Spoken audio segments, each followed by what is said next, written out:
Welcome to ఏకేఎస్ఐఎస్ academy daily current affairs. Sorry, ఈరోజు చిన్న technical problem వల్ల క్లాస్ లేట్ అయింది. So before we go to the session, మనం కనుక టాపిక్లో నిన్న ఇచ్చినటువంటి క్వశ్చన్ చూస్తే ఈ క్రింది ఏవి కాజెస్ అంటే ఏవి కారణాలు కస్టోడియల్ డెత్స్కి? 4 కారణాలే. So answer is 1 2 3 4. సో అలాగే before we go to the session, మీరు కనుక యూపీఎస్సీ అడ్మిషన్స్ కోసం చూస్తున్నా, అలాగే group 1 and group 2 both AP and Telangana, especially batch has started just 2 days back. In case మీరు జాయిన్ అవ్వాలని అనుకున్నా, ఆ ఇన్ఫర్మేషన్ కావాలని అనుకున్నా కింద నెంబర్కి కాల్ చేయండి. ఇక ఈరోజు టాపిక్ వచ్చేసి భారతదేశంలో లెఫ్ట్ వింగ్ ఎక్స్ట్రీమిజం, ముఖ్యంగా నక్సలిజం అనేటటువంటిది దాదాపుగా సమసిపోయింది. ఇది సాక్షాత్తు హోంమంత్రి అయినటువంటి అమిత్ షా గారు చెప్పినటువంటి విషయం పార్లమెంట్ సాక్షిగా. అయితే ఎంతవరకు ఇది నిజము అనేటటువంటి దాంట్లోకి వెళ్ళే ముందు అసలు భారతదేశంలో నక్సలిజం అనేటటువంటిది ప్రవేశించడానికి గల కారణాలేంటి, అలాగనే భారతదేశం దీనికి సంబంధించి తీసుకున్నటువంటి చర్యలేంటి?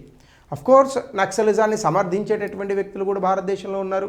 నక్సలిజం కూడా it is one form of extremism, అతివాదంలో అది ఒక ఫామ్ అని కూడా మనం చెప్తూ ఉంటాం. అయితే నక్సలిజం వల్ల ఒకప్పుడు సమాజంలో కొంత సామాజిక న్యాయం జరుగుతుందని ఆశించేవారు.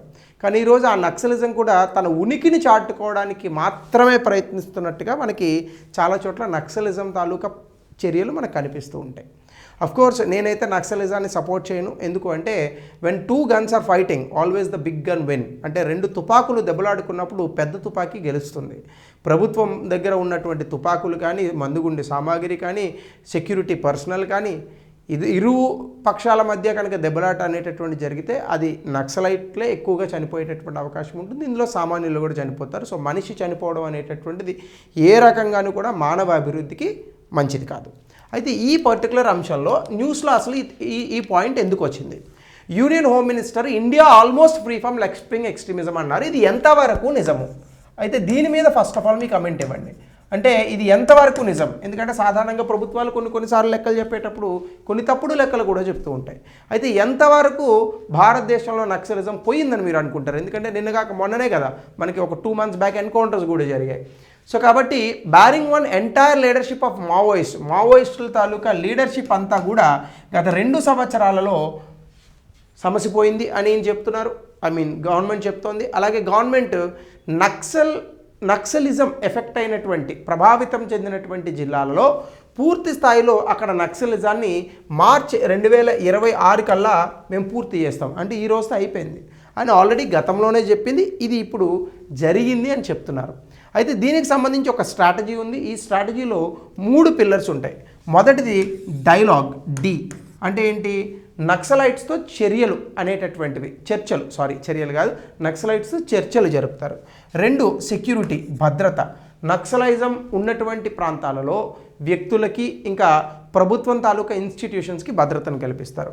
3 కోఆర్డినేషన్ అంటే నక్సల్ ప్రభావిత ప్రాంతాల్లో ప్రజల సహాయార్థం, ప్రజలతో కలిసి ఒక కోఆర్డినేషన్లో నక్సలిజాన్ని అంతం చేసేటటువంటి ప్రయత్నం చేస్తారు. ఇలా డిఎస్సి మోడల్, ఇది మనం గుర్తుపెట్టుకోవాల్సిన అంశం.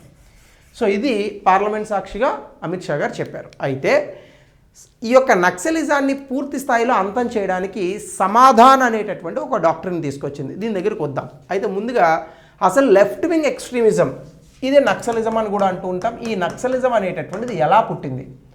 1967లో వెస్ట్ బెంగాల్ ప్రాంతంలో నక్సల్ బరి అనేటటువంటి ఒక ప్రాంతం దగ్గర ఈ యొక్క విప్లవం అనేటటువంటి స్టార్ట్ అయింది. ఈ నక్సల్ బరి ప్రాంతం దగ్గర స్టార్ట్ అయింది కాబట్టి ఇది నక్సలైట్ మూమెంట్ అయింది. అయితే దీని తాలూకా ఎయిమ్ ఏంటంటే సమాజంలో అలాగనే రాజకీయంలో ఒక మార్పుని తీసుకురావాలి. అయితే ఈ మార్పు అనేటటువంటిది సామాన్యమైనటువంటి పద్ధతిలో, శాంతియుతమైనటువంటి పద్ధతిలో రాదు. కాబట్టి విప్లవాత్మకమైనటువంటి పద్ధతిలో విప్లవాలను తీసుకొచ్చి అవసరమైతే ప్రజలను అని అనను కానీ ఆ పర్టికులర్ సమాజంలో ఉన్నటువంటి వ్యక్తులను కానీ లేదా పాలిటిక్స్లో ఉన్నటువంటి వ్యక్తులను కానీ చంపైన వైలెన్స్తో అయినా మార్పు తీసుకురావాలి. అయితే ఐడియాలజీ ఏంటంటే కేంద్ర ప్రభుత్వాన్ని పూర్తి స్థాయిలో ఆర్మ్డ్ కాన్ఫ్లిక్ట్ అంటే పూర్తి స్థాయిలో యుద్ధం చేసి కేంద్ర ప్రభుత్వాన్ని దించాలి. అయితే దీనికి వాళ్ళు హింసాత్మక పద్ధతిని వాడతారు, గెరిల్లా వార్ఫేర్ని కూడా వాడతారు. గెరిల్లా వార్ఫేర్ అంటే ఏంటి? వాళ్ళు వస్తారు, ప్రభుత్వంలో ఉన్నటువంటి వ్యక్తులను చంపుతారు, మళ్ళీ వెళ్ళి దాక్కుంటారు. కానీ ఇది ఎంతవరకు సాధ్యం భారతదేశంలో? ఇది ప్రశ్న.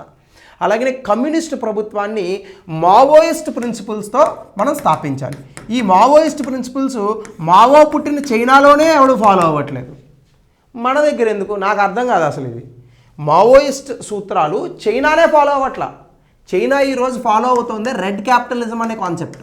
వాళ్ళు కూడా పూర్తి స్థాయిలో క్యాపిటలిజం అయ్యారని నేను అనను, కానీ ఆర్థికపరమైనటువంటి అంశాలలో వాళ్ళు పెట్టుబడిదారీ వ్యవస్థనే ఫాలో అవుతున్నారు. కేవలం రాజకీయపరమైన అంశాల్లో మాత్రమే వాళ్ళు కమ్యూనిజాన్ని ఫాలో అవుతారు.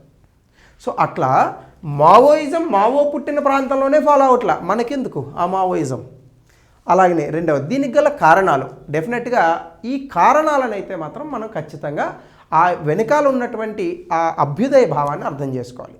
చాలామంది భారతదేశంలో నక్సలిజాన్ని సపోర్ట్ చేయడానికి కూడా అతిపెద్ద కారణం ఇదే. నక్సలిజం పుట్టిందే ట్రైబల్ పీపుల్, ఆదివాసీల మీద జరిగేటటువంటి అన్యాయాలకు వ్యతిరేకంగా. అయితే నక్సలిజాన్ని వ్యతిరేకించాలి, కానీ నక్సలిజం పుట్టినటువంటి కారణాన్ని వ్యతిరేకించకూడదు. ఎందుకు అంటే నక్సలిజం వెళుతున్నటువంటి మార్గం తప్పేమో, కానీ నక్సలిజం చేరుకోవాలని అనుకున్నటువంటి గమ్యస్థానం మాత్రం తప్పు కాదు. సో అలాంటి నేను నక్సలిజం సపోర్ట్ చేయట్లేదు 100%. నేను నక్సలిజాన్ని ఎప్పుడూ ఖండిస్తాను. కానీ నేను చెప్పేది నక్సలిజం పుట్టడానికి గల కారణం ఏంటంటే ట్రైబల్ పీపుల్, ఆదివాసీల మీద ప్రభుత్వాలు, కంపెనీలు, ప్రైవేట్ వ్యక్తులు, ఉన్నత అధికారులు కావచ్చు, లేదా బడా బాబులు కావచ్చు, సంపన్నులు కావచ్చు, వాళ్ళు చేసినటువంటి అకృత్యాలు, అభివృద్ధి పేరుతో మనం వాళ్ళ నుంచి లాక్కున్నటువంటి వాళ్ళ తాలూకా రీసోర్సెస్. రెండోది ట్రైబల్ డిస్సాటిస్ఫాక్షన్. మనం ఫారెస్ట్ కన్జర్వేషన్ యాక్ట్ని 1980లో తీసుకొచ్చాం.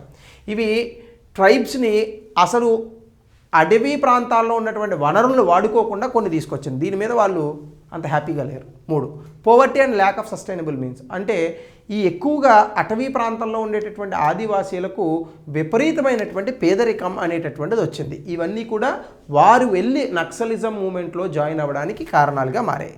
తర్వాత ఎఫెక్టివ్ గవర్నెన్స్. ఈ ప్రాంతాలలో పరిపాలన అనేటటువంటిది మందగించడం, అసలు బాగోకపోవడం దీనికి గల ముఖ్య కారణం. అట్లానే మనకి ఇండియాలో రెడ్ కారిడార్ అని అంటాం. దాదాపుగా ఈ ప్రాంతం వరకు ఇట్లా ఉంటుంది.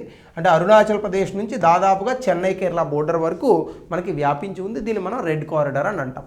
దీనికి సంబంధించే ప్రభుత్వం కొన్ని చర్యలు తీసుకుంది. అదే సమాధాన్ అనేటటువంటి డాక్ట్రిన్, అది నేను ఎక్స్ప్లెయిన్ చేస్తాను. దీంతో పాటుగా స్పెషల్ సెంట్రల్ అసిస్టెన్స్ అని చెప్పి పబ్లిక్ ఇన్ఫ్రాస్ట్రక్చర్ని, ప్రజలకు కావాల్సినటువంటి సేవలు అందించేటటువంటి లక్ష్యం. అలాగే ఆపరేషన్ గ్రీన్ హంట్ అని నక్సలైట్ని చంపేటటువంటి ఉద్దేశము. గ్రే హౌండ్స్ ఒక దళాలనే క్రియేట్ చేసింది, ఎస్పెషల్లీ ఫర్ నక్సలైట్స్. అలాగనే బస్తారియా బెటాలియన్ లోకల్ రిక్రూట్స్ ఛత్తీస్గఢ్లో ఆ లాంగ్వేజ్ టెరైన్ తెలిసిన వాళ్ళని ఈ బస్తారియా బెటాలియన్లో కూడా పెట్టారు. అలాగనే 2006లో నక్సలిజంని కౌంటర్ చేయడానికి కేంద్ర ప్రభుత్వం ఒక కమిటీని నియమించింది. ఆ కమిటీ పేరే బందోపాధ్యాయ కమిటీ. ఈ కమిటీ ఏం చెప్పిందంటే పరిపాలన లేకపోవడం, ఆర్థిక, సామాజిక, రాజకీయ, దాంతోపాటుగా మన తాలూకా సాంస్కృతికంగా వాళ్ళపైన వివక్ష చూపడమే కారణము.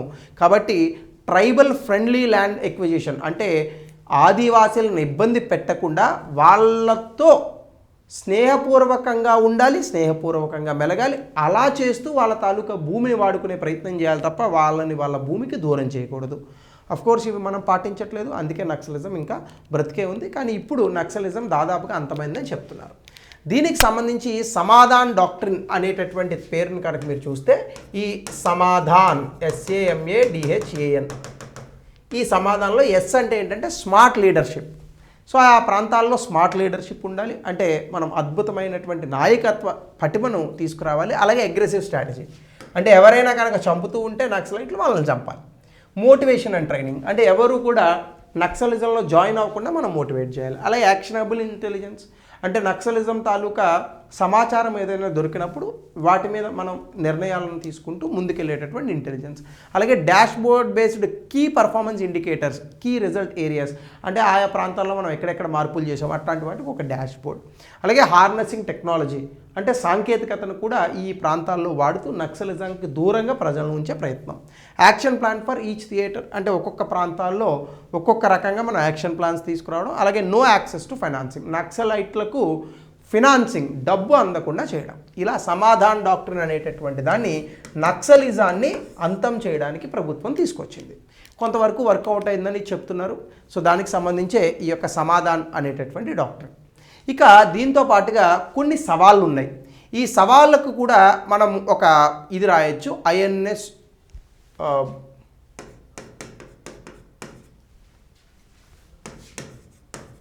ఇన్సర్జ్.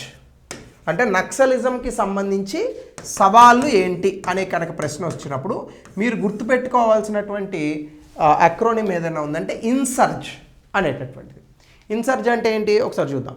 ఇన్సర్జ్ అంటే ఇన్సఫిషియంట్ స్టేట్ రీచ్, అంటే కొన్ని ప్రాంతాల్లో, అంటే అటవీ ప్రాంతాలు, మారుమూల ప్రాంతాలు, నక్సలైట్లు దాగి ఉండేటటువంటి ప్రాంతాలకు ప్రభుత్వం పోలేకపోవడం అనేటటువంటిది కూడా ఒక సవాలు. కాబట్టి దీని కారణంగానే కౌంటర్ ఇన్సర్జెన్సీ ఆపరేషన్స్ మనం సరిగ్గా చేయలేకపోతున్నాం. ముఖ్యంగా నక్సలైట్లకు అటవీ ప్రాంతాలు తెలిసినంత బాగా ప్రభుత్వంలో పనిచేసేటటువంటి వ్యక్తులకి, పోలీసులకి, గ్రే హౌండ్స్ వాళ్ళకి తెలియదు. సో ఇది ఇన్సఫిషియంట్ స్టేట్ రీచ్, ఇది ఇన్సర్జ్లో ఐ. ఎన్ అంటే ఏంటి? Neglect, lack of development. అంటే ముఖ్యంగా ఆ యొక్క ఆదివాసీలు బ్రతికేటటువంటి ప్రాంతాల్లో మనం సరైన మౌలిక సదుపాయాలు కల్పించకపోవడం, ఆర్థికపరమైనటువంటి అవకాశాలను వాళ్ళకి కల్పించకపోవడం వల్ల కూడా ఇక్కడ నక్సలైట్ల తాలూకా ఈ యొక్క ప్రాబల్యం పెరుగుతోంది. ఇది ఎన్ ఇన్సర్జ్లో. ఎస్ ఏంటి? Socio economic grievances. అంటే ముఖ్యంగా సామాజిక ఆర్థికపరమైనటువంటి సమస్యలను మనము సొల్యూషన్స్ ఇవ్వలేకపోవడం. అంటే ఆయా ప్రాంతాల్లో విపరీతమైనటువంటి పోవర్టీ అంటే పేదరికం ఉంటుంది, అన్ఎంప్లాయ్మెంట్, ఈ యొక్క ఉద్యోగాలు లేకపోవడం, ఇన్ఈక్వాలిటీ అంటే సమతుల్యత లేకపోవడం. సో ఇది అట్లానే ఇవన్నీ ఉండడం వల్ల ఏమవుతుంది? ఆదివాసీ ప్రాంతాల్లో చాలామంది ఉద్యోగాలు దొరక్క, అలాగనే వాళ్ళని సామాజికంగా వెనుకబాటుతనానికి గురి చేయడం వల్ల, వాళ్ళకి ఉద్యోగ అవకాశాలు లేకపోవడం వల్ల వెళ్ళి మావోయిస్టులతో, నక్సలైట్లతో చేతులు కలుపుతున్నారు. ఇది మరొక సవాల్. ఎస్ అంటే మనం ఏం చేయాలి ఇప్పుడు? ట్రైబల్ ఏరియాస్ని సామాజికంగా, ఆర్థికంగా, రాజకీయంగా డెవలప్ చేయాలి. ఇది మనం చేయాల్సినటువంటి అంశం.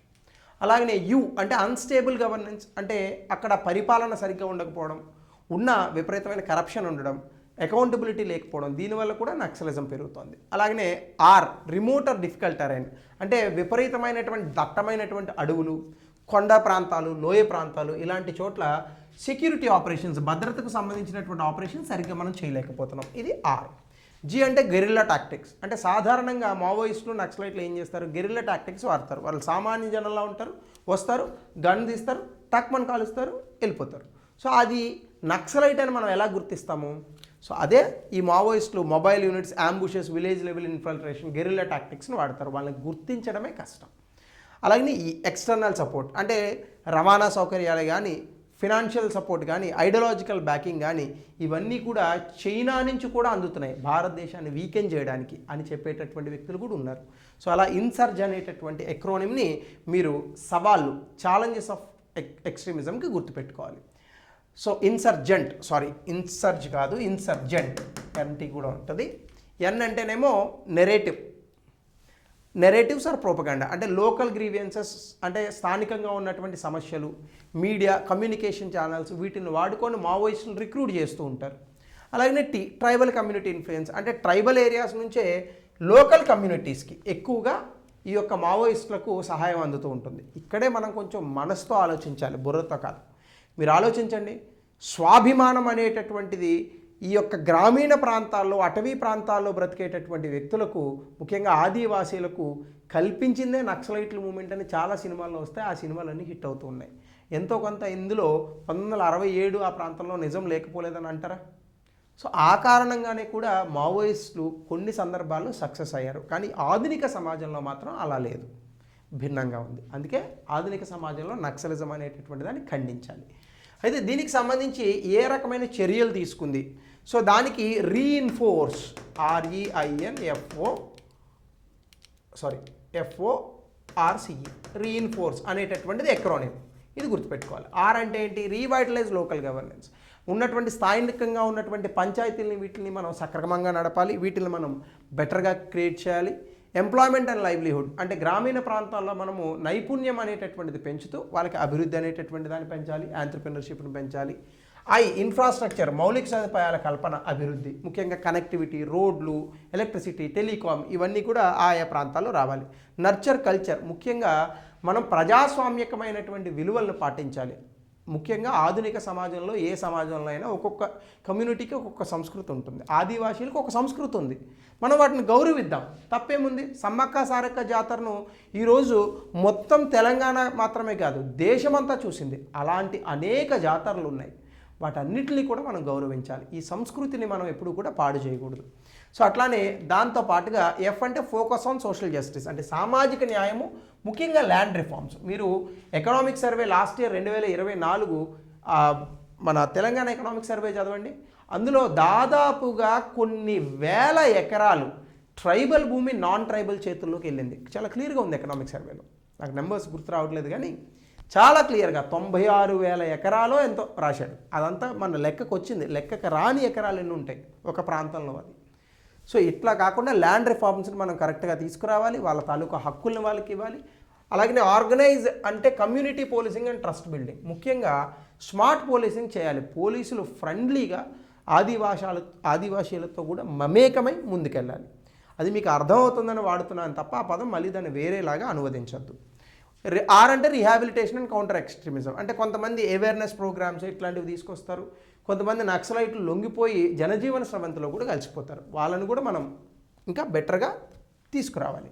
అలాగే కోఆపరేటివ్స్ అండ్ ఎకనామిక్ ఎంపవర్మెంట్, ముఖ్యంగా ఈ ప్రాంతాల్లో ఆర్థికపరమైనటువంటి ఈ యొక్క బలోపేతం అనేటటువంటి జరగాలి. ముఖ్యంగా మార్కెట్ యాక్సెస్ వాళ్ళ ప్రొడక్ట్స్కి ఇవన్నీ కూడా తీసుకురావాలి. ఈ అంటే ఎన్ఫోర్స్మెంట్ అండ్ బోర్డర్ సెక్యూరిటీ భద్రతా ప్రమాణాలను పెంచాలి. ఇవన్నీ పెంచడం వల్ల కూడా మనం ఈ యొక్క నక్సలిజాన్ని ఆపగలం. సో ఇలా రీఇన్ఫోర్స్, ఇన్సర్జెంట్, సవాళ్ళు, దానికి సమాధానాలు, ఇలాంటి ఆన్సర్సే మనం ఎగ్జామ్లో రాయాలి. సో సమాధాన్, ఇన్సర్జెంట్, రీఇన్ఫోర్స్, ఇవన్నీ గుర్తుపెట్టుకోండి. సో దీనికి రిలేటెడ్గా బాయ్కాట్ అని న్యూస్ పేపర్లో ఫస్ట్ డిక్లేర్ చేసింది ఎవరు? ఇది ఇండియన్ నేషనల్ మూవ్మెంట్ నుంచి తీసుకున్నాను. ఇది కూడా ఒక రకమైన అతివాదమే ఆ రోజు. సో అలాగనే గతంలో 2020లో ఇచ్చినటువంటి ప్రశ్న 200 పదాల్లో రాయండి. So this is for today mains question. Thank you, have a good day.